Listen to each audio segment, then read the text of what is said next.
ఇప్పటి వరకు చాక్లెట్ల రూపంలో గుట్టుచప్పుడు కాకుండా మార్కెట్లో కలకలం సృష్టించిన గంజాయిని చూసాం. ఇప్పుడు కొత్త అవతారం ఎత్తింది. హైదరాబాద్ లో గంజాయి మిల్క్ షేక్ పౌడర్ రాకెట్ ను బట్టబయలు చేశారు పోలీసులు. జగద్గిరి గుట్టలోని ఓ దుకాణంలో గంజాయి చాక్లెట్స్, గంజాయి పొడి విక్రయాలు చాప కింద నీరులా జరుగుతున్నాయి. ప్రధాన నిందితుడు మనోజ్ కుమార్ అగర్వాల్, అతని కుమారులు మురారి కుమార్ అగర్వాల్, ఇక బెంగాల్కు చెందిన నితీష్ కుమార్ అగర్వాల్ హైదరాబాద్ లో గంజాయి పంపిణీ చేస్తున్నారు.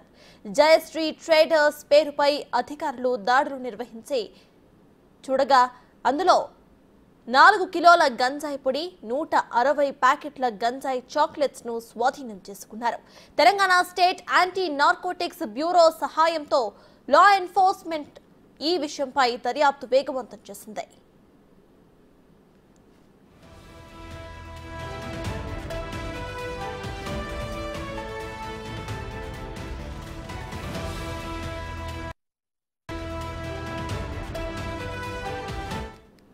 మొత్తానికి మార్కెట్లో అయితే గంజాయి చాక్లెట్సే కాకుండా ఇప్పుడు గంజాయి మిల్క్ షేక్ పౌడర్స్ అంటూ కూడా మార్కెట్లో గంజాయి విక్రయిస్తున్నారు. ఇదే విషయంపై పూర్తి డీటెయిల్స్ మా ప్రతినిధి సుజాత అందిస్తారు. సుజాత, చెప్పండి, గంజాయిని ఇటు మిల్క్ షేక్ పౌడర్ లా కూడా విక్రయిస్తున్నట్టు తెలుస్తోంది. అయితే వాళ్ళను పోలీసులు కూడా పట్టుకున్నట్టు తెలుస్తోంది. సో దీనిపైన అప్డేట్స్ ఏంటి? ఇక ఈ దందా ఎప్పటి నుండి సాగుతోంది?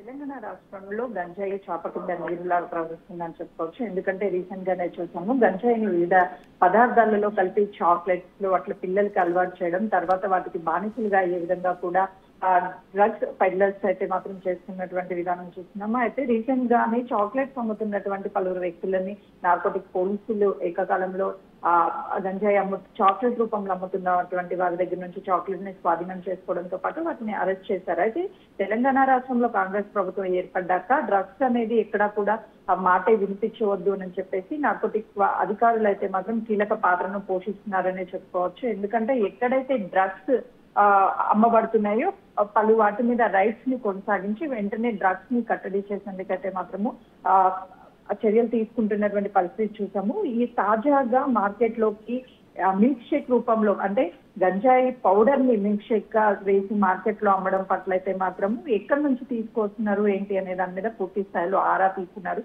చాక్లెట్స్ తో పాటు గంజాయి పౌడర్ ఏదైతే ఉంటుందో ఆ పౌడర్ రూపంలో మిల్క్ షేక్ ని తయారు చేసి వాటిని పిల్లలకి అదేవిధంగా పెద్దలకి అందరికీ మార్కెట్ లో ఉండే విధంగా ఎవరికి తెలియకుండా చాలా రహస్యంగా కూడా అమ్మడం పట్ల ఎవరైతే అంటే ప్రధాన నిందితుడిగా మనోజ్ కుమార్ అగర్వాల్, అతని కుమారులు మురారి కుమార్ అగర్వాల్, పశ్చిమ బెంగాల్ కు చెందిన నితీష్ కుమార్ అగర్వాల్ హైదరాబాద్ లో గంజాయిని పంపిణీ చేస్తున్నట్లుగా కూడా మొదటి నుంచి ఆరోపణలు వచ్చాయి. అయితే పశ్చిమ బెంగాల్లో గంజాయి కలిపిన చాక్లెట్ ను విక్రయించే తమ బంధువు ఎవరైతే ఉన్నారో వాళ్ళని కార్యకలాపాలను ప్రభావితం చేస్తున్నాడని కూడా చెప్తున్నారు పోలీసులు అయితే. ఎందుకంటే ఎప్పుడైతే నార్కోటిక్స్ సంబంధించినటువంటి వాళ్ళు పూర్తి స్థాయిలో ఎక్కడైనా గంజాయి ఉంటే వాటిని పూర్తిగా కూడా నిర్మూలించడానికి ఎన్ఫోర్స్మెంట్ సహాయంగా Telangana state anti narcotic bureau వాళ్ళైతే సహాయంతో ఎన్ఫోర్స్మెంట్ ఈ విషయం చురుగ్గా దర్యాప్తు చేస్తుందనే చెప్పుకోవాలి. ఎందుకంటే ఎక్కడా కూడా అటు గంజాయి విక్రయించినా లేకపోతే ఎవరైనా గంజాయి తీసుకుంటున్న వాళ్ళ పట్ల అయితే తెలంగాణ రాష్ట్రంలో అటు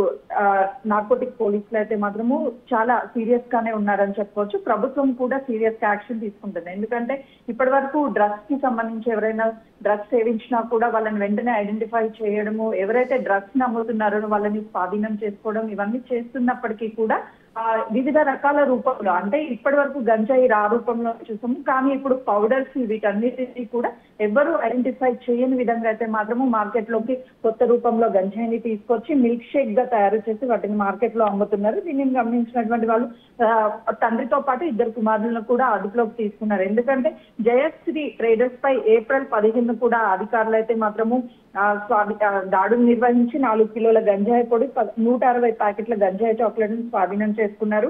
ముగ్గురి ప్రయాణం పూర్తిగా లాభంతో నడిచిందని చెప్పి, ఎందుకంటే విక్రయించే పదార్థాలు కనీసం మానసిక ప్రభావాలను అందిస్తాయని చెప్పేసి, ఎందుకంటే డ్రగ్స్ ఎవరైతే తీసుకుంటారో వాళ్ళ మానసిక పరిస్థితి కూడా సరిగ్గా ఉండదు అని చెప్పి ఇప్పటికే డాక్టర్లు చెప్తున్నప్పటికీ కూడా వీటిని మార్కెట్ లో ఎక్కువగా అయితే మాత్రం అమ్ముతున్నారు. దీని పట్ల తెలంగాణ రాష్ట్ర ప్రభుత్వం అయితే సీరియస్ గా ఉందనే చెప్పుకోవచ్చు. Right, thank you Sujatha.